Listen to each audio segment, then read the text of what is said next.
queremos muitíssimo ouvir a nossa querida jornalista Stephanie Costa. Boa noite, Stephanie. Obrigada por vir aqui conversar conosco. Seja bem-vinda. Feliz 2026 para você. Seja bem-vinda aqui ao Noite Brasil, Farol Brasil, agora com o Eribaldo Maia junto comigo. Aqui meu companheiro de jornada, todas as noites. E é isso. Olá, boa noite, Thalita. Boa noite, Eribaldo. Boa noite a todos que estão aqui nos assistindo.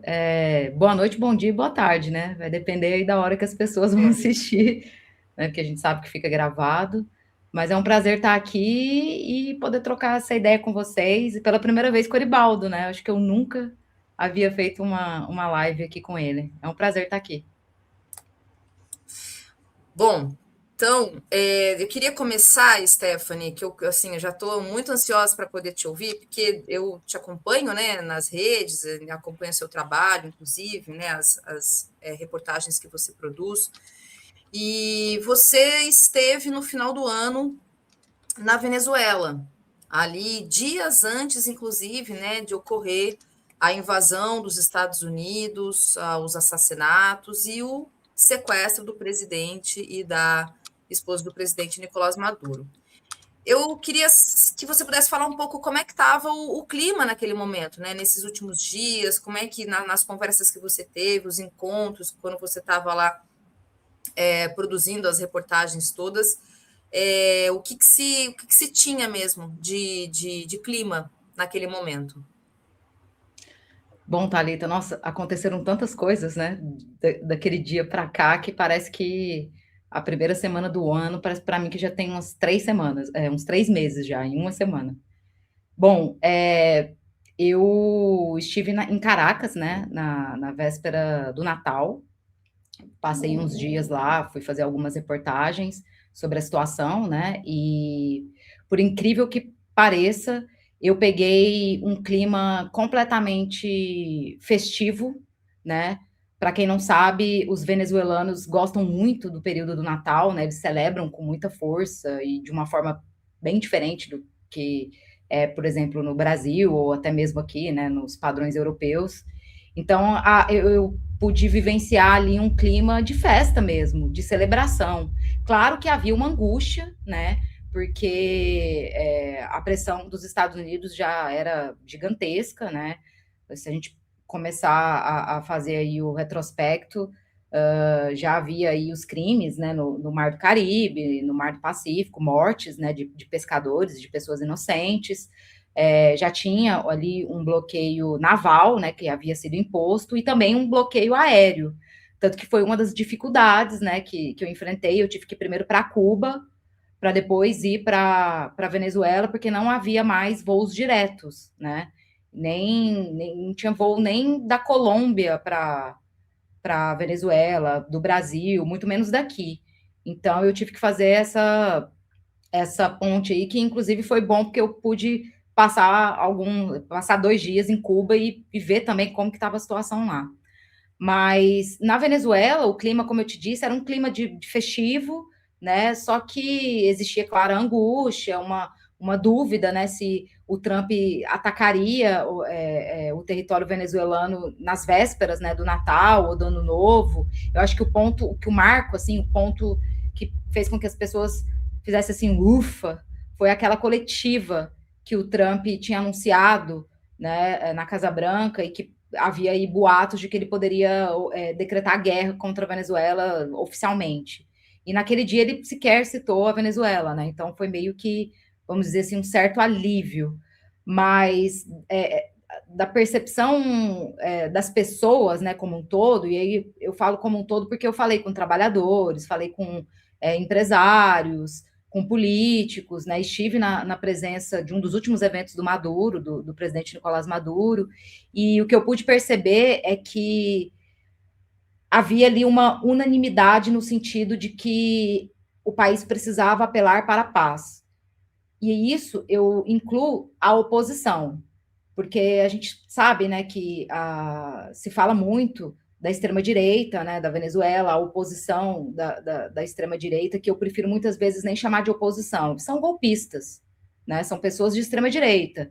Existe, sim, uma oposição na Venezuela, que inclusive critica o governo Maduro, e aí é uma questão deles, né, dos problemas, da forma como esse governo tem desencadeado as coisas, mas existia ali uma união do povo, no sentido de que não seria uma intervenção militar e uma agressão estrangeira que resolveria os problemas da Venezuela. Isso era meio que um consenso, né? Eu conversei com pessoas que, por exemplo, odeiam Maduro, mas falavam, olha, apesar de eu odiá-lo, de todas as críticas, né, das coisas que eu discordo frontalmente, eu sou totalmente contra uma invasão militar, né? Eu respeito, a maioria das pessoas ali na Venezuela tem uma consciência a respeito da soberania, né, do país, a questão da autodeterminação dos povos, e por mais que exista erros internos, né, e decisões políticas tomadas, o povo venezuelano tem muito orgulho, né, da sua história,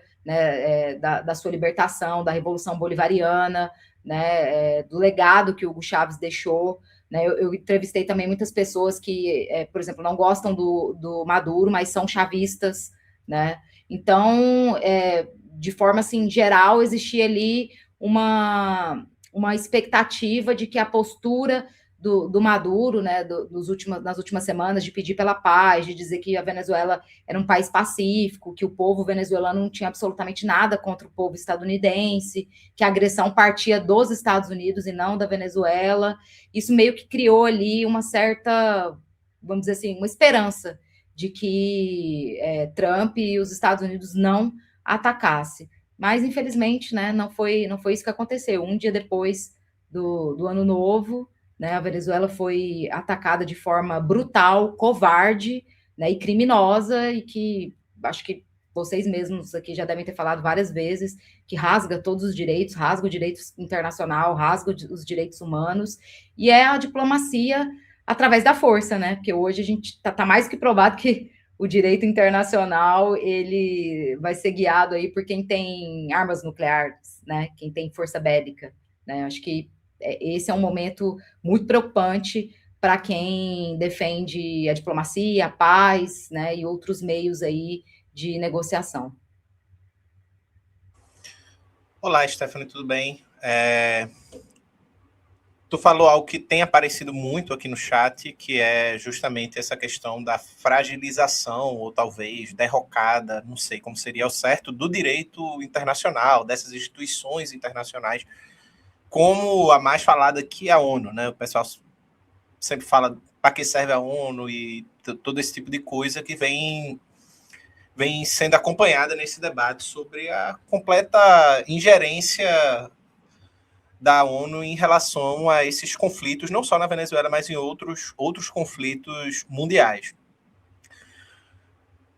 Como tu está enxergando esse momento, né, que tu está falando que é bastante difícil, se tu enxerga que há um horizonte bélico por parte do mundo, da ofensiva dos Estados Unidos na América Latina, especialmente para nós latino-americanos, mas também na Groenlândia, se tu enxerga que isso pode, de fato, escalar. Na internet eu tenho visto muita gente falando sobre Terceira Guerra Mundial e todo esse tipo de coisa, que às vezes eu acho que é muito também uma coisa de internet, né, das pessoas chamarem atenção, mas o fato é que há alguma elevação do tom bélico no mundo. Isso pode levar a uma generalização do conflito, ou tu acha que isso é mais um tipo de ameaça numa nova conjuntura em que o que fala mais alto é realmente o poder bélico e não mais o poder diplomático? Olha, foi até bom você citar, né? Você citou a questão da Groenlândia, porque chega a ser cômico, né? O que a gente está vivendo aqui na Europa, né? Com os ataques de Donald Trump à Groenlândia, enquanto a gente teve que lidar aqui com um discurso diário de que o inimigo é a Rússia, o inimigo é o Putin, quem ameaça invadir um território aliado são os Estados Unidos, né? Então, as pessoas aqui, elas estão ainda meio que confusas, né? A ficha ainda não caiu. E aí, é uma coisa que fica provado em relação a quem realmente está disposto ali a fazer um jornalismo, né, a se pautar pelos fatos, e quem faz mera propaganda, né? Quantas e quantas vezes a gente não falou, não alertou que o real perigo não estava na Rússia, né? O real perigo estava nos Estados Unidos. Sobre essa questão da Terceira Guerra Mundial, bom, ao meu ver, a gente já está em guerra, né? Eu acho que as pessoas no imaginário, né, pensam que quando a gente fala de guerra mundial, pensa na Primeira e na Segunda Guerra, obviamente, que são os exemplos que a gente tem. Mas uma guerra hoje, ela dificilmente será nos moldes, né, daqueles tempos. Se a gente for parar para pensar friamente, já existe um colapso, né, do direito internacional e da ordem. O próprio Macron falou isso, né, no discurso dele em Davos. Ele falou: olha, o mundo está sem regras, o mundo está sem lei, né? Tudo agora é a base da força. E quando existe uma imposição da força, a probabilidade de conflitos se escalarem é muito grande, porque não são todos os países, por exemplo, que vão ter a postura que geralmente os europeus têm, né, que é uma postura de subserviência, de abaixar a cabeça, de aceitar tudo que os Estados Unidos mandam, né? Porque, convenhamos, no pós-Segunda Guerra Mundial, a Europa virou praticamente um território estadunidense. Quem manda aqui são os Estados Unidos, né? E hoje, inclusive, Trump deixou isso muito claro no seu discurso, né? Além de humilhar a União Europeia, ele humilhou a própria OTAN, né? Ao dizer que sem ele, sem o poder dos Estados Unidos, a OTAN seria incapaz, por exemplo, de proteger, né? A Dinamarca seria incapaz de proteger a Groenlândia. Então, eu acho que a gente já está vivendo uma guerra a nível global, né? Eu não imagino que a gente vá viver, pelo menos por agora, um confronto como a gente viu no passado. Eu acho que uma potência bélica como os Estados Unidos vai procurar ali primeiro ir desestabilizando regiões que afetam a sua hegemonia no mundo, né? E quando a gente pensa nisso, a gente pensa em quem? China e Rússia, principalmente a China, né? É visível que essa escalada e essa demonstração de força por parte da Casa Branca tem a ver com os seus interesses por conta do espaço que a China ganhou aí no mundo, né? Claro, a China não é uma força, uma potência militar como são os Estados Unidos, mas já é uma potência econômica, né, e tecnológica, que é algo que incomoda muito Washington, né, que sabe que está aí atrás nessa corrida. Então, eu acho que a gente já vive um momento muito crítico, e eu posso dizer isso porque eu tive em vários conflitos, né? Eu trabalhei na guerra da Ucrânia, eu estive na Rússia, nas cúpulas do BRICS, eu estive na guerra do Líbano, eu estive agora no conflito, né, na questão da Venezuela, né? Então, o ano passado eu tive a oportunidade também de cobrir as eleições no México, né, as eleições judiciais, que também era um momento ali de muita tensão, né, querendo ou não, né, México e Estados Unidos ali também tem um embate, né, histórico ali, são países que fazem fronteira, então também existe uma pressão muito grande. Estive em Cuba, né? Então, eu acho que já existe essa tal guerra, né, que se fala. Claro que não é como as pessoas falam na internet, a Terceira Guerra todo mundo vai ao mesmo tempo um guerrear com o outro, tal, até porque a gente está falando de potências que possuem armas nucleares, né? Um território todo pode ser dizimado em questão de segundos.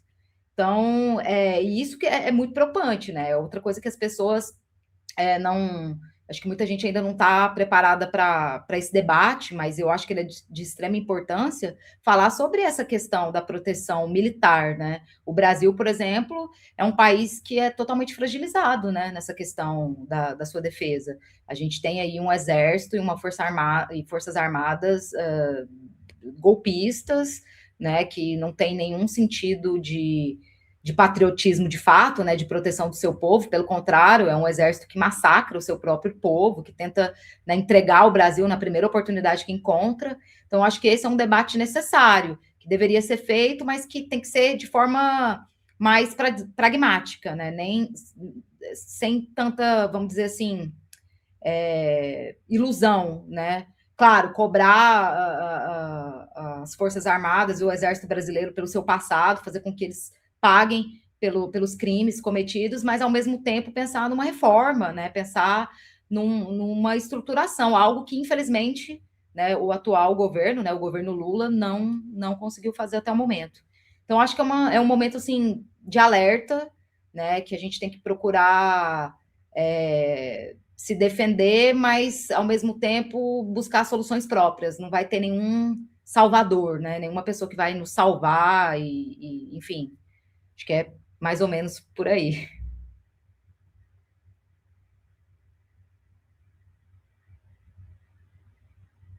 Bom, queria só voltar na questão da Venezuela, Stephanie, porque você fez uma reportagem, né? Você produziu uma reportagem para o Opera Mundi, porque você esteve junto com o MRT, o Movimento Revolucionário Tupamaro, que é um coletivo que tem representação parlamentar, tem um número, né, ali de militantes, e eu imagino que em contato com eles, eu queria muito te ouvir sobre esse pós, né? Como é que está dentro do que você tem de conhecimento, enfim, né? Com a experiência e do tempo que você passou agora no final do ano na Venezuela, o que vocês têm de informação neste momento? Como é que está o contexto, a conjuntura na Venezuela com esta presidente interina, digamos, mas que é alinhada ainda, né, ao governo, enfim, não necessariamente ela é entreguista, pelo menos ao que parece, mas como é que está o clima, né, em relação ao contexto mesmo na Venezuela nesse pós-invasão, nessa prisão do Nicolás Maduro, inclusive aproveitar até para te ouvir, dentro do que você tem de informação e possa passar para nós, sobre como é que está em relação porque também não se fala mais, como a gente está agora falando muito de Groenlândia, né? A questão da Venezuela parece que ficou um pouco mais de escanteio, digamos. Mas a questão do julgamento do Maduro, né? A própria questão mesmo daquilo que ele é acusado, que é completamente mentiroso, sobre ele fazer parte de uma organização internacional de narcotráfico, o De um cartel cartel que não existe, né? que não existe, exatamente. Como é que está essa discussão assim lá e dentro do que você pode passar para nós mesmo agora, né, nesse momento posterior à invasão e ao sequestro do presidente?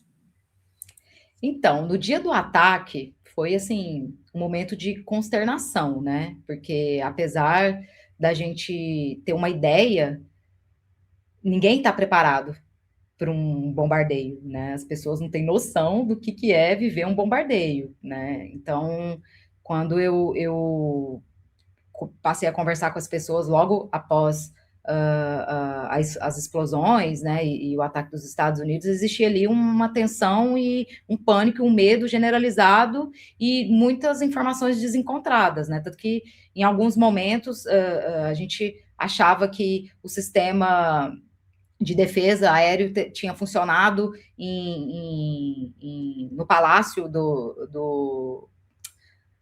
onde está os restos mortais de Hugo Chávez, me fugiu da memória aqui.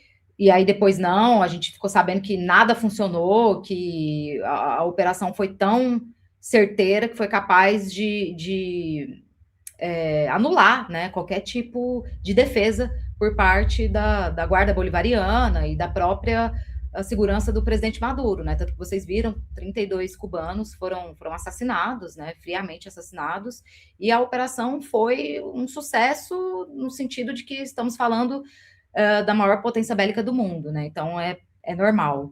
Mas hoje na Venezuela, o clima é um clima assim de muita incerteza, né? É um clima de desconfiança, porque as coisas foram se desenrolando e muitas pontas ainda, né, estão soltas, muitas coisas ainda não foram explicadas, mas o que existe é um sentimento de unificação. Você estava falando da Delcy, a Delcy, ela tem um histórico muito grande, né, de militância e de conhecimento a respeito da política venezuelana, né, a questão econômica, né, da Venezuela também, sempre foi o braço direito aí de Nicolás Maduro, né? Na Venezuela você não elege o vice-presidente, né, foi Maduro que escolheu Delcy para assumir, e o discurso nesse momento precisamos manter a calma, precisamos manter a ordem, né, fazer com que o país não entre em colapso, precisamos manter, assegurar, né, serviços públicos, né, coisas básicas do dia a dia, do cotidiano das pessoas, que faz com que a população siga adiante, né, apesar de ter vivido um trauma tão grande, né? Nunca na história um país da América do Sul, da América Latina, foi bombardeado, né? Então, assim, é algo chocante.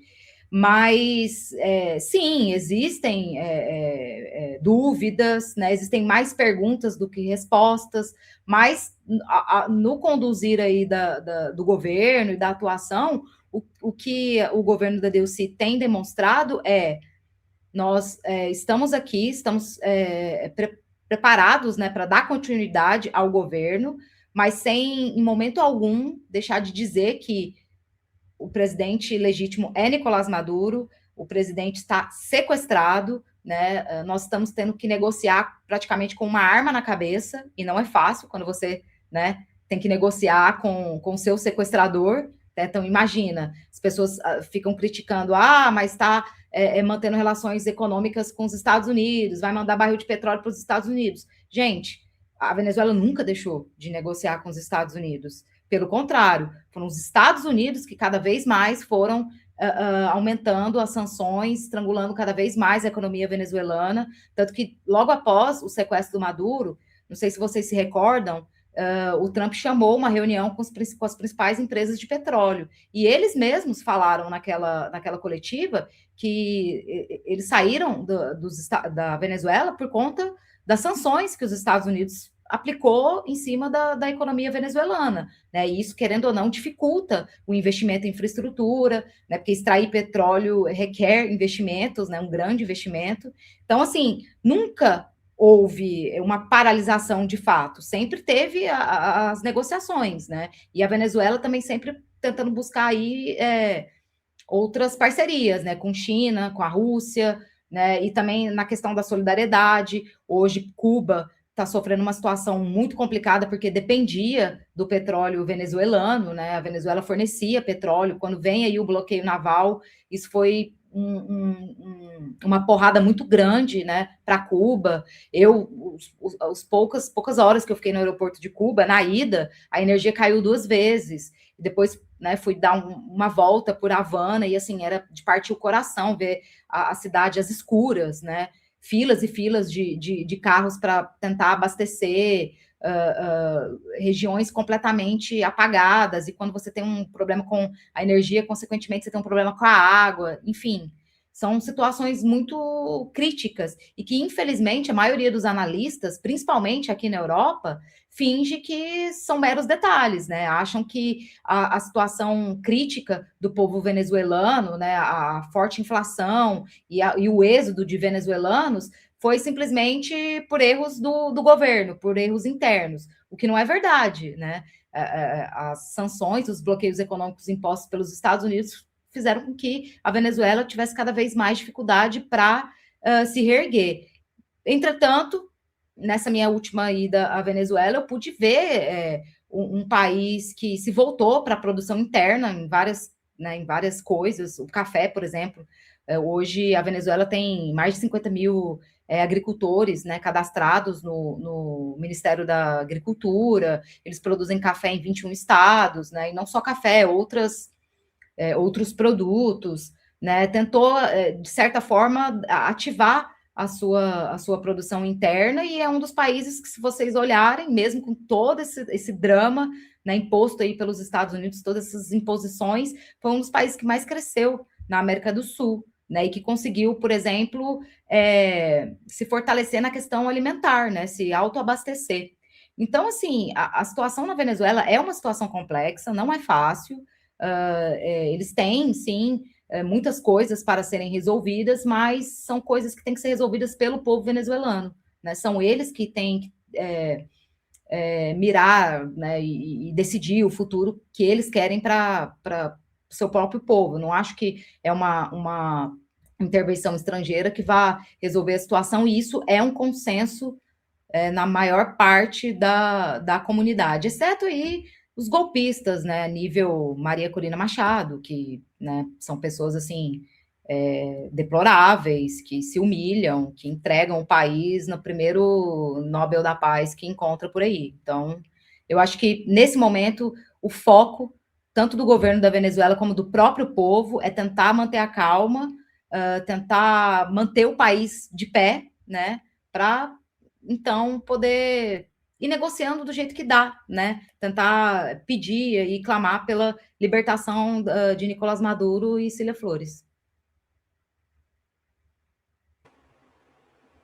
Aproveitando esse gancho que tu colocou no final, existe tratativas para tentar libertar Maduro? Como o povo venezuelano tem, eu vi que teve protestos, passeatas para pedir a liberdade de Maduro, mas como isso tem sido encarado também pelo governo venezuelano e qual a real possibilidade dos Estados Unidos, num acordo com a Venezuela, conseguir libertar Maduro, né? A gente viu algumas cenas dele, ele tentando demonstrar muita força, né? Aparentemente, nas fotos você via ele tentando demonstrar uma grande força, o que, ao meu ver, foi uma postura muito acertada dele, muita frieza também, né?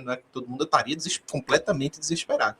Mas ele manteve a frieza e passou essa imagem de muita força. Eu acho que isso também terminou ajudando o governo bolivariano de manter as coisas mais calmas. Mas há essa brecha, há essa possibilidade. É possível vislumbrar a liberdade de Maduro em algum momento? Eu acho que essa é a principal pergunta e que ninguém tem uma resposta concreta. Se a gente pensa, por exemplo, nos revolucionários, né, na Guarda Bolivariana, nas milícias, né, cívico-militares, e inclusive, né, a Thalita falou da reportagem que eu fiz com os Tupamaros, que, para além de um partido, possui um braço armado que estava ali se preparando.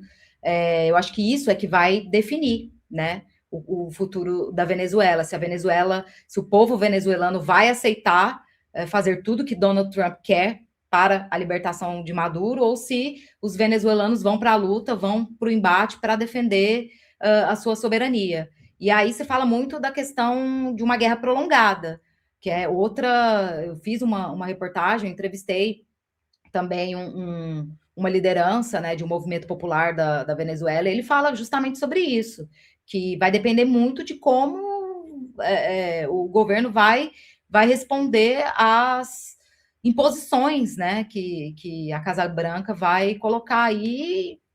Só que, assim, existe uma certa paciência, um cuidado muito grande também, né, porque, como eu disse, é muito difícil você negociar com uma arma na cabeça, né, é muito difícil você negociar quando você não está ali num pé de igualdade, né? Existe um desequilíbrio muito grande. E tanto a Venezuela como qualquer outro país da América do Sul já está observando, assim, vendo que vai ter que encontrar soluções por conta própria. Não adianta pedir socorro para a China, não adianta pedir socorro para a Rússia, não adianta, nesse momento, achar que, por exemplo, o BRICS poderia fazer alguma coisa, né? Até porque, se a gente olhar a conjuntura, né, e olhar até para o próprio Brasil, né, o Brasil ajudou muito, infelizmente, a enfraquecer essa ideia, né, de BRICS e de um olhar diferente, né, contra-hegemônico, contra essa hegemonia dos Estados Unidos, né, ao vetar a Venezuela. Muita gente se pergunta, poxa, se o Brasil não tivesse vetado a Venezuela lá em Kazan, será que, né, tudo isso teria acontecido? Bom, não sei, vai ficar aí a pergunta, né, não tem como a gente analisar algo que não aconteceu, mas é um fato. E a Venezuela é um país agora, nesse exato momento, que tem apelado muito para a solidariedade internacional, né? Solidariedade principalmente dos seus vizinhos, porque, querendo ou não, o ataque à Venezuela é um ataque à América Latina, é um ataque a todos nós. E todos nós somos, vamos dizer assim, indefesos, né? No sentido de que nós não temos uma força militar para responder qualquer tipo de agressão. Então, a gente vai ter que fazer tudo na base da diplomacia, da negociação, né? E essa é uma tarefa difícil não só para o governo venezuelano. Claro que agora, para eles, é muito mais difícil, mas é uma tarefa difícil para nós também, né? Para o governo Lula, que inclusive Brasil, ano de eleição, né? Tanto no Brasil, na Colômbia também, né? Que foi um outro alvo aí do presidente Donald Trump, o próprio México. Então, assim, eu acho que as coisas agora elas têm que ser feitas com muita cautela, né? Você tem que ser pragmático, tem que ser racional, muito mais pragmático e racional do que emocional. Então, acho que nesse momento essa, vamos dizer assim, a ordem das coisas na Venezuela, ter aí o máximo de pragmatismo possível e tentar reverter essa situação, trazendo o menor dano possível para a população venezuelana.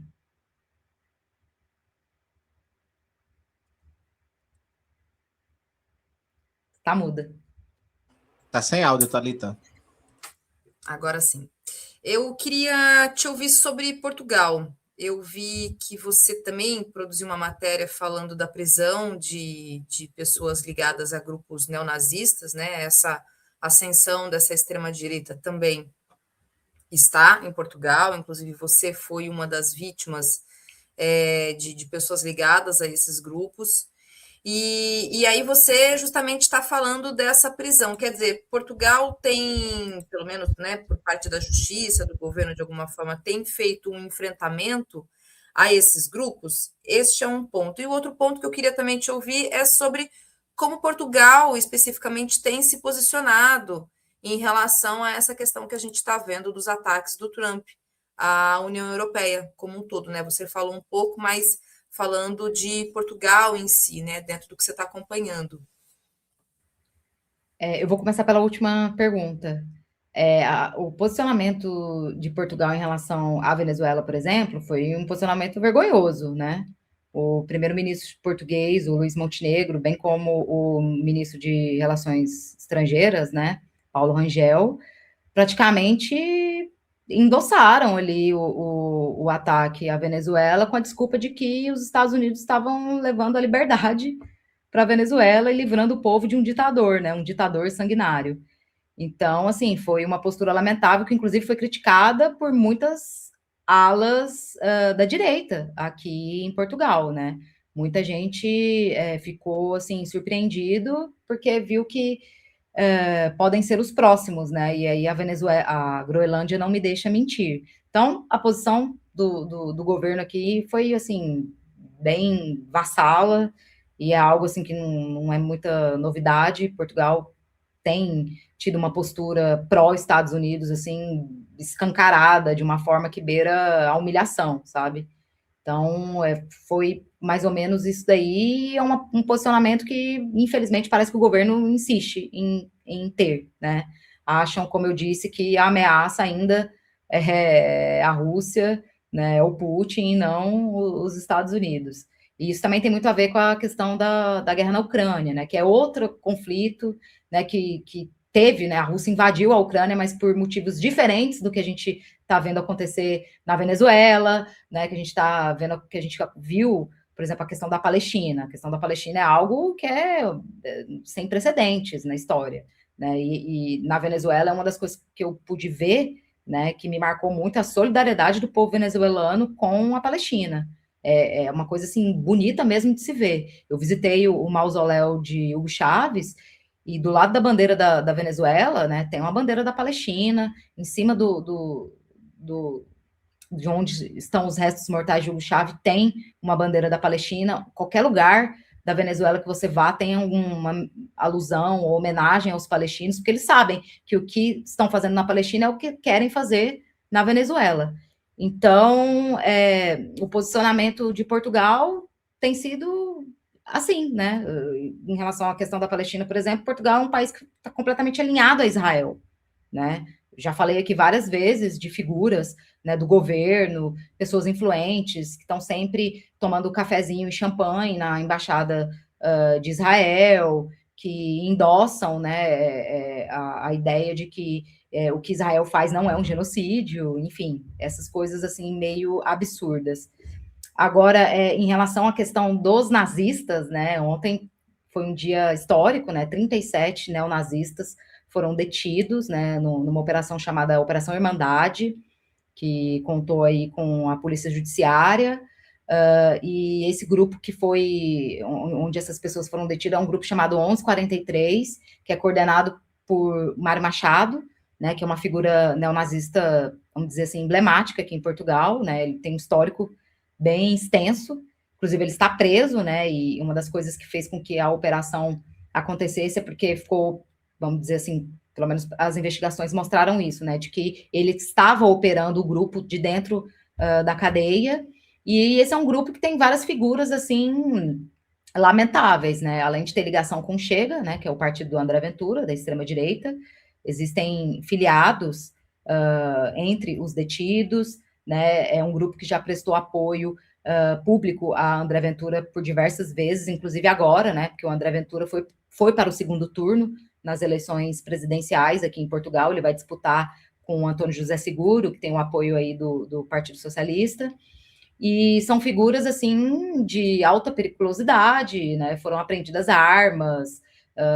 O diretor da Polícia Judiciária disse que essa operação, inclusive, foi realizada para evitar mortes, né? Porque existe um histórico de mortes aqui em Portugal. Para quem quiser pesquisar, aí tem um caso muito conhecido, né? Que foi do Alcindo Monteiro, que foi assassinado por um grupo de neonazistas em 1995, né, cabo-verdiano, e que era um grupo no qual o Mário Machado também fazia parte. E dentro desse 1143 há também o elemento que me ameaçou, né, que me ameaçou de morte, que está preso também, né, ele foi preso no ano passado, e eu consegui uma medida histórica, porque nunca aqui em Portugal alguém que tenha sido detido por discurso de ódio, ameaças, tenha ficado em prisão preventiva, né? Porque geralmente eles vão, prestam depoimento, né? Eles dão lá uma medida coercitiva, que seria tornozeleira eletrônica, ou se apresentar na polícia, mas no meu caso, por exemplo, o rapaz está preso até hoje, né? Isso mostra que a situação ali, o que se encontrou, né, foi grave. E eu tenho, né, colaborado, né, com as investigações, até porque eu entrei com um processo no Ministério Público em 2024, quando eu recebi a primeira ameaça de morte, e aí só o ano passado, quando esse mesmo rapaz me ameaçou novamente, né, oferecendo aí 100 mil euros pela minha cabeça, é que eu dei entrada num outro processo na Polícia Judiciária e, desde então, muitas operações, né, foram acontecendo. E a de ontem foi, assim, muito importante, porque já colocou aí, atrás das grades, 37 neonazistas, né, que têm aí ligações com o André Ventura e com o Chega, como eu já havia dito, e que está sendo agora, por incrível que pareça, representado por uma brasileira.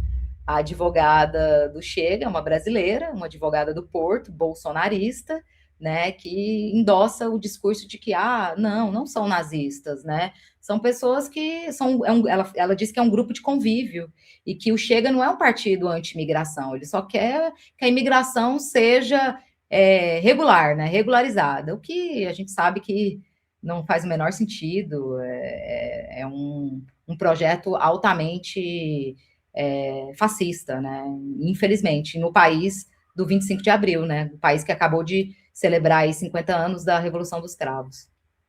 Xenofóbico, racista, né? Tem uma das ofensas que eu vi contra você, Stephanie, inclusive a pessoa fazia uma ofensa racista, porque daí a dinâmica na Europa é muito diferente em relação a racismo, xenofobia aqui no Brasil, né? Então, não ser europeu, ser latino-americano, para eles já não é branco. Aí tem uma questão sobre isso. Então, eu vi essa ofensa, né, dentro dos ataques violentos que você recebe por parte dessa gente. E aí o camarada Palpatine, desculpa, eu te atravessei, né, Eri? Eu não sei se você queria fazer uma pergunta. Não, pode fazer a pergunta do chat. Tá, não, é porque, só para pegar o gancho da fala da Sim, Stephanie, total. tem a ver com o Chega, né? Acho que é um pouco do que você está falando até, Stephanie. Como é que você está vendo a situação do Chega nesse momento e muitos brasileiros que estão aqui, né? Ela está perguntando se, em razão justamente, né, dessa ascensão, né, do Chega, e que se há de fato brasileiros cogitando voltar para o Brasil em razão dessa direita anti-imigração que tem ganhado mais força. Sim, muitos brasileiros não só querem, como muitos já voltaram, né? Ou voltaram, ou migraram para outro país. Claro que ainda é uma parcela, não é uma parcela tão significativa ainda, né? Porque é aquilo, a classe trabalhadora, que é a maior parte da comunidade, né? Infelizmente não tem essa opção de que, eu vou simplesmente mudar, né? A gente tem toda uma vida, trabalho, família, enfim.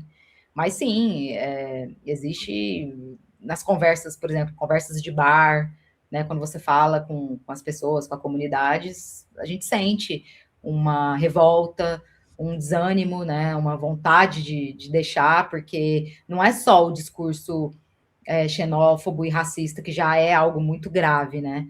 São as práticas do dia a dia cometidas, inclusive, pelo Estado português, né? O Estado português vem cometendo crimes contra os imigrantes a partir do momento em que o próprio Estado não cumpre as regras que ele mesmo impõe, né? Ele impõe regras, mas tira a oportunidade para que os imigrantes, por exemplo, busquem a sua regularização, né? Porque o Estado falha.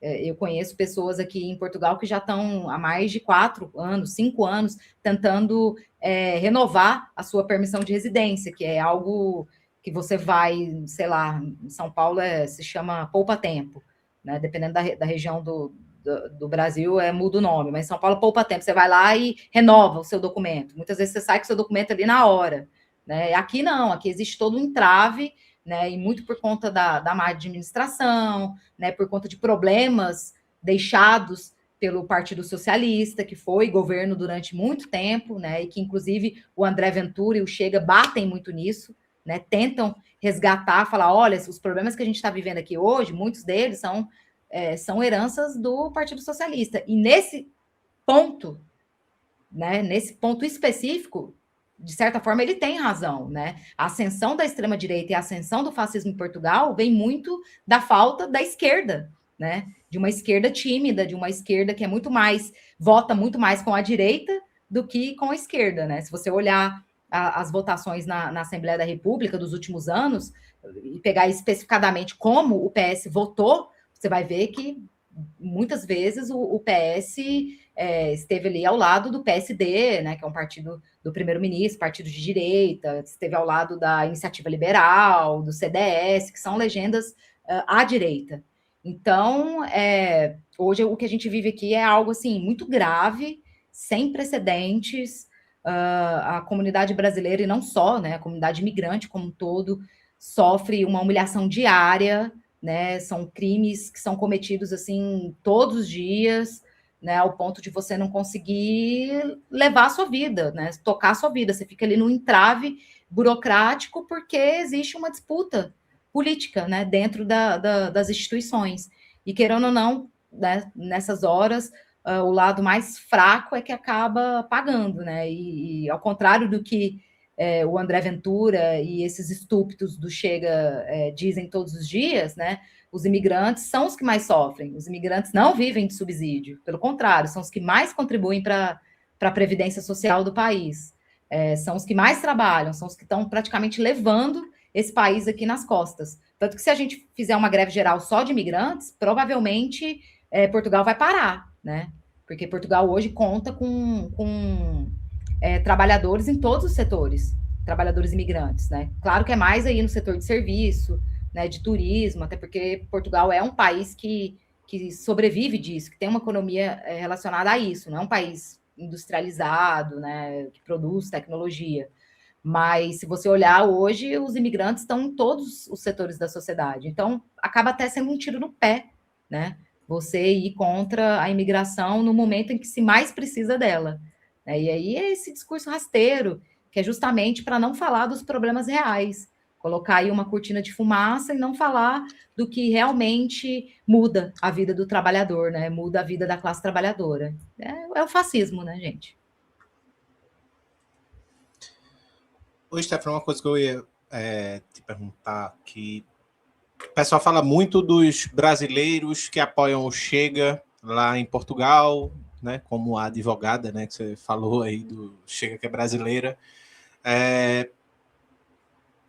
como anda, se de fato há esse grande montante de imigrantes brasileiros apoiando o Chega, e qual é a relação do Chega com esses imigrantes que apoiam um grupo político abertamente fascista e contra imigração, né? Ainda que o discurso seja envelopado, como você colocou, para outras coisas, um grupo de convivência que não é anti-imigração, tem que legalizar as coisas e todo esse tipo.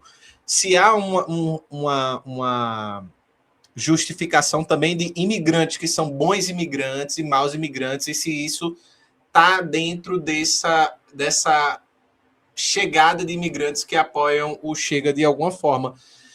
E uma segunda pergunta que eu queria te fazer é há quantas andas você falou, né, do debate dentro da esquerda sobre o legado do Partido Socialista em Portugal, há quantas anda a esquerda? Ela vem se reestruturando, tenta olhar para esses erros e corrigir, ou infelizmente a coisa não está tão orgânica assim, está com mais dificuldades do que se espera, né, do que gostaríamos? Olha, a coisa tá muito difícil.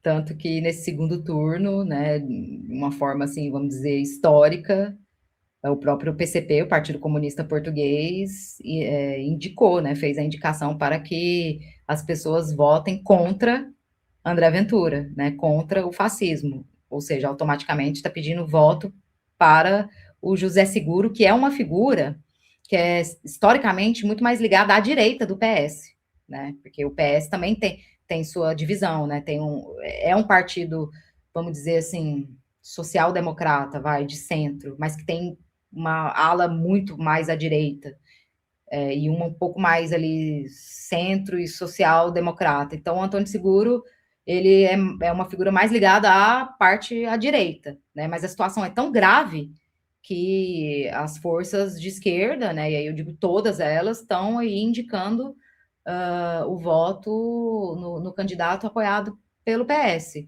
né? Mas sempre com o discurso de que não há ilusões, né? É mais ou menos o que a gente viveu no Brasil. Claro, não quero comparar aí o PS com o PT e nem com Lula, porque, né, são coisas diferentes, né? O PT é um partido de bases, por mais que tenha hoje aí políticas mais voltadas para o liberalismo, foi um partido que, né, emergiu ali da classe trabalhadora, que teve um papel importante, né, na história do Brasil, enfim. Mas a gente está vivendo um cenário de que tem que votar nenhum para impedir que um presidente que possui um discurso abertamente fascista, né, tome posse. Né? Claro que aqui o sistema é parlamentar, né? Quem governa mesmo é o primeiro-ministro.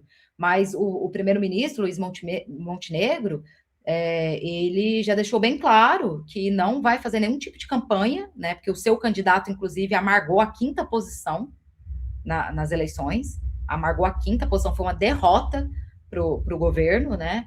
Só que a partir do momento que o primeiro-ministro lava as mãos, né?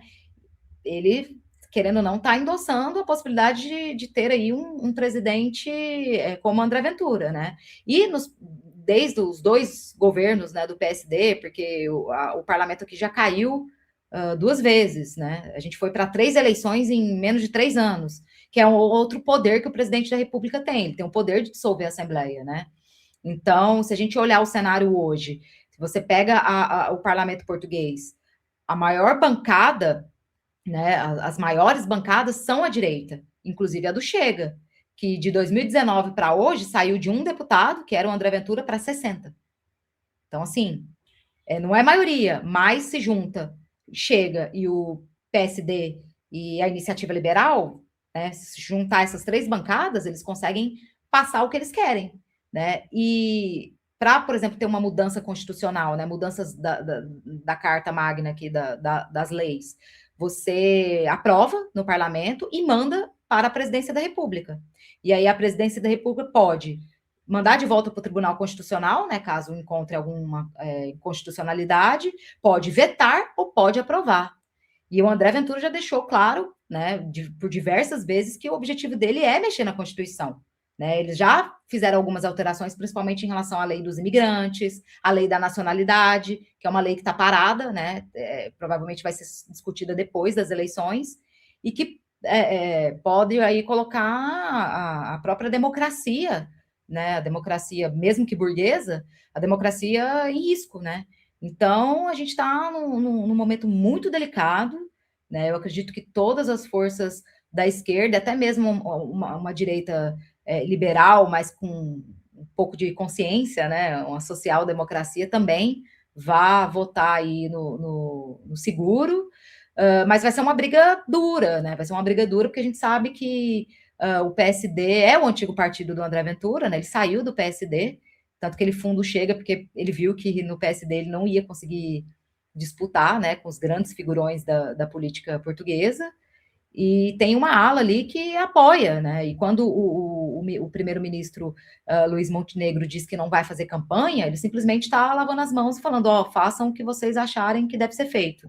E outros partidos também da direita, a Iniciativa Liberal, teve o caso do Cotrim, que ficou em terceiro lugar, né, na disputa eleitoral, e que já havia declarado a possibilidade de apoiar o André Ventura caso ele não fosse para um segundo turno, né, que também ficou envolvido aí na última semana numa acusação de assédio sexual por uma ex-parlamentar, e que é, tipo assim, um partido e uma figura que tem as mesmas intenções do Chega. A diferença é que ele é mais, né, mais polido, né, usa uma gravatinha, liberalzinho, usa um sapatênis, tal, um pouco mais, né, refinado, mas o objetivo é o mesmo, privatizar, acabar com a segurança social, com o Serviço Nacional de Saúde, né, endurecer as políticas migratórias, enfim.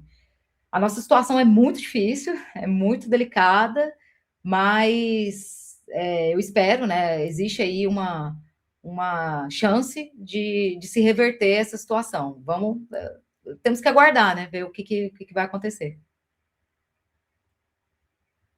Stephanie, tem duas perguntas do chat para você. Uma é ainda falando de Portugal e os brasileiros, né? O Urbano perguntando: os brasileiros que vivem em Portugal, aptos a votar, a extrema-direita representa a maioria ou é minoria dos votos entre os brasileiros? Não, tem uma parcela significativa. O Eribaldo tinha até perguntado, né? Desculpa que eu esqueci de falar. O Chega é um partido que foi criado com bases bolsonaristas, né? As igrejas neopentecostais em Portugal, elas têm uma força muito grande.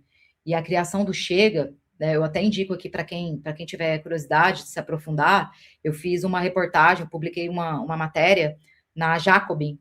Ela tinha sido publicada em 2014, nas eleições legislativas lá de 2014, numa revista que circulava aqui. Mas como é uma revista que já não circula mais, eu achei importante disponibilizar isso online, né, para as pessoas poderem ler, porque eu conto a história do André Ventura, como o Chega se formou, qual é a ligação do Chega com o Brasil e a extrema-direita brasileira.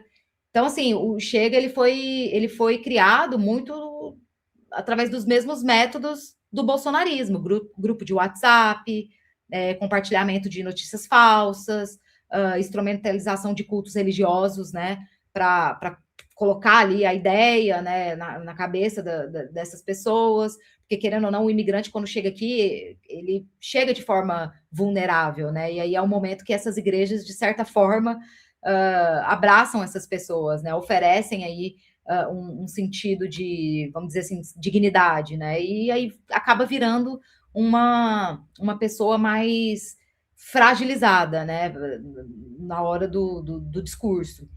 Então, o Chega, ele contou muito com o apoio de brasileiros, né? Tanto que teve ali um momento, né, quando o Chega estava numa ascensão, que houve um racha no partido, da ala da Igreja Católica, né, representada aí pela Opus Dei, e a ala dos brasileiros neopentecostais, né? Chegou um momento ali que teve um conflito de interesses. Então, existem sim muitos brasileiros que votam no Chega, que fazem campanha para o Chega, que têm uma afinidade com Bolsonaro, com o bolsonarismo, né? O Eduardo Bolsonaro, por exemplo, muito próximo do Chega, ele já esteve aqui várias vezes, né? Inclusive já me atacou também, né? Porque querendo ou não, essas coisas chegam nos bolsonaristas por causa da ligação que se tem, e tem uma parte infelizmente, né, uma parte da sociedade brasileira que ajudou sim a alavancar e que está aí votando no Chega, né, fazendo campanha, como eu falei aqui para vocês, a própria advogada, né, que vai defender aí os neonazistas, e alguns que também são militantes do Chega, é brasileira, né, em 2024 ela participou aqui de uma manifestação anti-imigração, né, a gente tem um vídeo de uma entrevista com ela, inclusive, e é isso, infelizmente é uma coisa assim, lamentável, né, mas que existe, porque o fascismo, ele é o fascismo ele é das massas, né, é um fenômeno de massas, e o trabalhador imigrante é um trabalhador fragilizado, né, quando a gente vive aí uma crise brutal do capitalismo, a gente sabe que fica muito mais fácil de se cair nas falácias fascistas, né, e geralmente é o que acontece, ainda mais quando a gente olha para a comunidade brasileira, que já tem uma influência aí do bolsonarismo, né, do negacionismo, de teorias da conspiração, enfim. Mas a presença dos brasileiros aqui na extrema-direita é muito forte.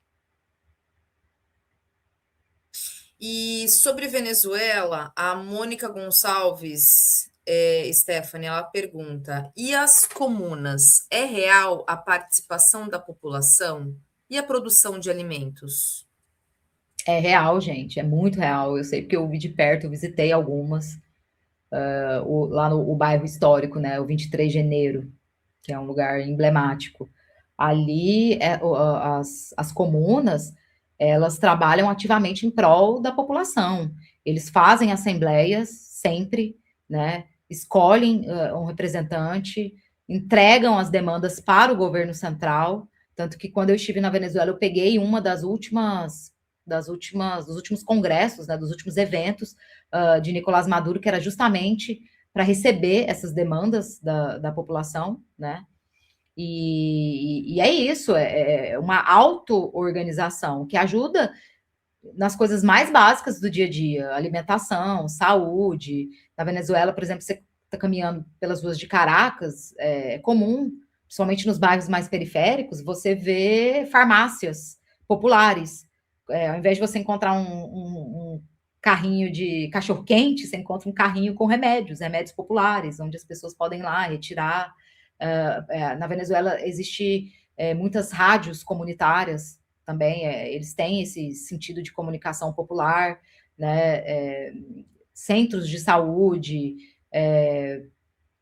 cestas básicas que são organizadas entre os próprios moradores para uma distribuição. Então, existe sim aí um sentido de governança popular. E que, querendo ou não, por mais que a gente tenha críticas ao governo Maduro, foi um governo que, querendo ou não, olhou para essa questão, né? Olhou para essa questão e, de certa forma, abraçou esse legado, que é um legado do chavismo, né? É um legado que vem aí dos tempos de Hugo Chávez. Então, sim, as comunas têm um papel extremamente relevante e importante na sociedade venezuelana. Tá bem, acho que de pergunta do chat são essas.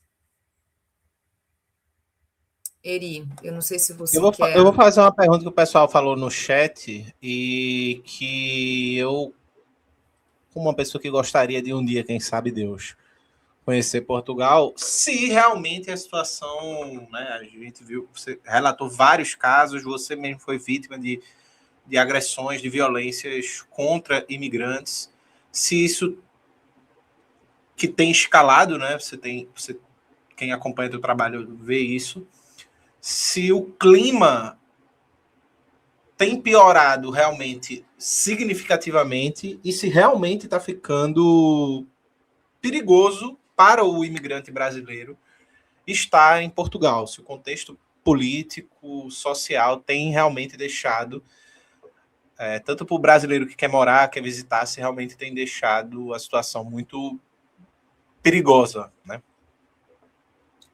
Com absoluta certeza. Hoje, eu não recomendo que ninguém venha morar em Portugal, assim. Claro, cada um sabe de si, mas eu, por exemplo, se eu pudesse ter esse poder de decisão hoje, eu escolheria um outro lugar para emigrar que não fosse Portugal, né? E não é só pela questão, como eu disse, da xenofobia, do racismo, é pela própria inércia do aparelho do Estado, né? É um país, infelizmente, que deixa muito a desejar nos seus serviços públicos, né? E é um país envelhecido, que precisa da mão de obra de imigrantes e, ao invés de abraçar isso, repele, né? Então, a gente tem deficiências aqui em praticamente todos os setores, na educação, na saúde, no transporte. A gente vive uma crise de habitação aqui absurda, né? Lisboa é uma das cidades mais caras do mundo para se viver, né? O trabalhador português não tem condição de morar aqui na região central, né? Eles têm cada vez mais sendo empurrado para as regiões periféricas. Então, claro, para fazer turismo, eu já vivenciei, presenciei, escrevi sobre turistas que sofreram xenofobia, que foram agredidos, né? Eu acho que uma das histórias mais tristes que eu escrevi, né, de tantas que eu já fiz, foi inclusive de uma criança, né, numa escola aqui em Portugal, que teve os dedos decepados, né, por coleguinhas, né, uma criança brasileira. Foi assim um caso que chocou Portugal e também teve repercussão aí no Brasil. Eu fui a primeira jornalista a escrever sobre isso e depois desencadeou matéria até no Fantástico, porque foi uma coisa assim chocante, né? Crianças reproduzindo xenofobia, preconceito da forma mais bruta, né? Mais violenta possível. E é uma criança brasileira, né? Com uma mãe que é luso brasileira, né? Ela tem nacionalidade portuguesa, mas é de Belém do Pará, né? Tem um sotaque, enfim. E o filho estava ali sofrendo uma agressão e xenofobia e racismo de forma sistemática. E ela não contou em momento algum com apoio da escola, né, das instituições. Pelo contrário, quando ela foi buscar ajuda na polícia, a polícia quis duvidar dela, ao ponto de dizer que não ia admitir, o delegado disse, né, que não ia admitir que ela falasse que aquele caso era um caso de racismo e xenofobia, né? E, enfim, a escola, para vocês terem uma noção, a escola, depois de 2 dias do ocorrido, a escola fez uma festa, né? Não dispensaram a festa, que era um período aqui de São Martinho, que eles celebram aqui, a escola fez a celebração. Então, esse é só um dos vários exemplos que eu poderia dar aqui. Tem o caso da Lilian Kopp também, que foi outro caso que teve muita repercussão, que é uma professora pianista, que chegou a ser diretora da principal escola de música aqui de Lisboa, que vive aqui há 40 anos, que estava tendo o direito dela de renovar a autorização de residência vilipendiado, né? Aí muita gente, mas por que ela não já mora tantos anos aí e nunca pediu a nacionalidade? Simplesmente porque ela não quis, né? Ela falou, eu sou brasileira e pronto. Existe um acordo bilateral entre Portugal e Brasil que você pode pedir o Estatuto da Igualdade. Você não precisa pedir necessariamente a nacionalidade, você pode pedir esse estatuto e ter os mesmos direitos que um português tem. E foi isso que ela fez. Só que o sistema aqui foi degradando tanto, né? A função pública, o Estado foi ficando de uma forma assim tão desordenada e caótica, que chegou um momento que ela nem ela mesma conseguia mais renovar suas documentações. Então, existem vários exemplos de pessoas que moram aqui há 20, 30, 40 anos que está no limbo, que não consegue renovar um documento. Então, claro, Portugal é um lugar muito bonito, é belíssimo, tem uma culinária riquíssima, tem muitas pessoas boas, tá, gente? Tem muita gente que está do nosso lado da luta, tem muitos portugueses que não admitem, que se envergonham com o que está passando em Portugal, né, com o que acontece nesse momento em Portugal, e que realmente tem respeito, e vamos dizer assim, até carinho, essa é a palavra que eu posso dar, carinho pelo povo brasileiro e pelos brasileiros, mas a gente sabe que não depende, né, só dessas pessoas. Quem dera se só essas pessoas que tivessem aí no controle das coisas, né? Então, assim, fazer turismo, eu acho que é ok, é válido. Inclusive, Eribaldo, se você quiser vir para Portugal, Thalita, avisa, serão muito bem recebidos. Mas é aquilo, se preparem para qualquer momento, assim, ouvir algum insulto ou passar por algum episódio desconfortável. Stephanie, e em relação à violência de gênero direcionada para as mulheres imigrantes, casos, enfim, de violência no geral, até de feminicídio também, como é que está o cenário aí hoje? Outro cenário ruim, né? Portugal é um país misógino, né? A violência doméstica, principalmente contra a mulher aqui, é algo que está, vamos dizer assim, enraizado na sociedade portuguesa. Né? Existem muitos casos de agressão e de violência, né, nos lares aqui. No final do ano passado, eu até publiquei uma reportagem de uma brasileira que teve que pedir o botão do pânico, né, porque ela estava sendo ameaçada pelo companheiro, e inclusive é uma mulher brasileira e o companheiro era brasileiro também. Só que isso não acontece só entre imigrantes, né? Os próprios portugueses e as próprias mulheres portuguesas já sofrem com isso, né, há muito tempo. É um quadro histórico, vamos dizer assim. Então, eu mesma, né, quando sou atacada, os ataques são muito violentos e muito misóginos, assim. Tem colegas meus jornalistas, homens, que, né, também sofrem preconceito e tal, mas não chega nem perto do que nós, jornalistas mulheres, sofremos, né? O ataque em cima da gente é muito mais forte. E aí eu acho que não é só jornalistas, né? Eu acho que é qualquer mulher, independentemente aí do cargo que ela ocupe e da função que ela desempenha, o ataque é sempre mais forte pro lado das mulheres. Tanto que no início da live a gente estava falando do Mário Machado, aquele neonazista, né?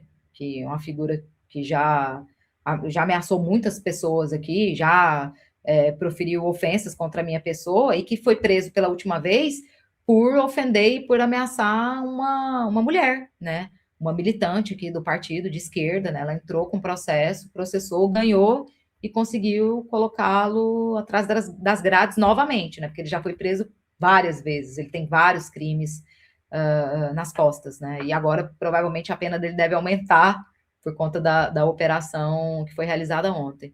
Então, sim, a misoginia é algo assim assustador aqui em Portugal também.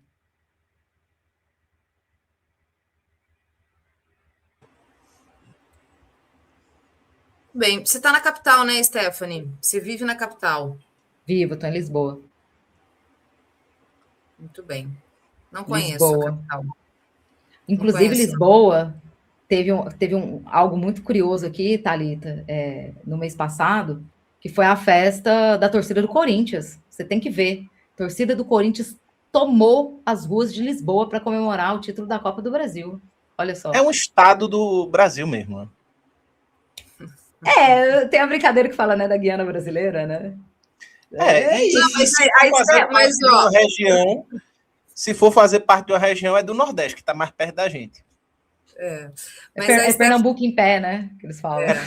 Pernambuco em pé. Que é menor do que Pernambuco, vale salientar. E olha que Pernambuco é pequeno. A Stephanie, na verdade, ela não se referiu necessariamente a Lisboa ou a Portugal. Ela quis falar porque ela se referiu ao Corinthians. Né, Stephanie? Tá tudo certo. Pelo menos alguma coisa de positivo tem que acontecer, né, gente? Poxa. E o Corinthians é um fenômeno da natureza, né? O Corinthians todo destruído, acabado, passando por várias crises, quase à beira da falência, e ganhou 2 títulos, né? E ainda eliminou o rival, né? O rival cheio de dinheiro, que inclusive tem um técnico português, né? Exato. É isso. É isso. Ganhou o Paulista em cima do Palmeiras e a Copa do Brasil em cima do Vasco. Veja. E vai ganhar a Recopa em cima do Flamengo daqui uns dias. É o que eu sempre digo. O único time que o Corinthians treme é o Sport Clube do Recife. Porque o Corinthians chega. Olha, 100% das vezes que o Corinthians chegou em final de Copa do Brasil contra o Sport, perdeu. Foi só uma, mas perdeu. O Corinthians perdeu contra o Sport no Campeonato Brasileiro passado. Eu acho, inclusive, foi um dos poucos times que o Sport ganhou. A gente ganhou. Ele não ganhou para ninguém. Impressionante, é mesmo, é verdade. É isso aí. Mas eu não. Pode me xingar. Se um dia eu for fazer tudo em Portugal, podem me xingar. Eu só quero comer. Tá tranquilo. Então você vai adorar. A comida aqui é muito boa, assim. E a gente tem uma ligação. É lógico, a gente tem ligação em tudo, né? É impossível não ter. Mas na cozinha, assim, na culinária, eles são bons na cozinha. E eu Não, vi são aqui um bons. comentário falando que Lisboa é linda. Realmente, Lisboa é muito bonito. O Porto também é uma cidade muito bonita. Portugal é um país bonito, apesar dos pesares. Sim, eu conheci a cidade do Porto. É Inclusive muito que eu bonito. comi a francesinha. Gente, é o nome da, é o nome da, Eles têm dessas, né?